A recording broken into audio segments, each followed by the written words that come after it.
southwestern Highlands County in south-central Florida, east-central Harvey County in central Florida, until 6:45 p.m. Eastern Daylight Time. At 6:20 p.m. Eastern Daylight Time, a severe thunderstorm was located. We called it, bro. We called it. Moving northeast at 25 miles an hour.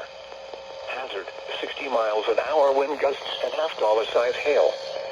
Source, radar indicated. Impact, hail damage to vehicles is expected.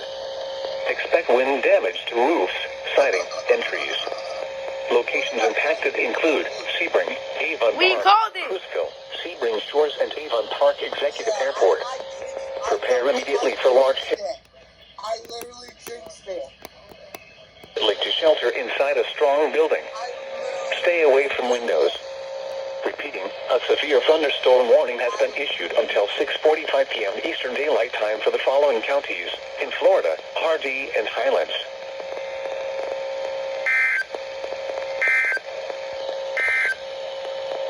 This is WXK Radio WXK83A's, serving a portion of South Central Florida, on a frequency of 162.50 MHz. The current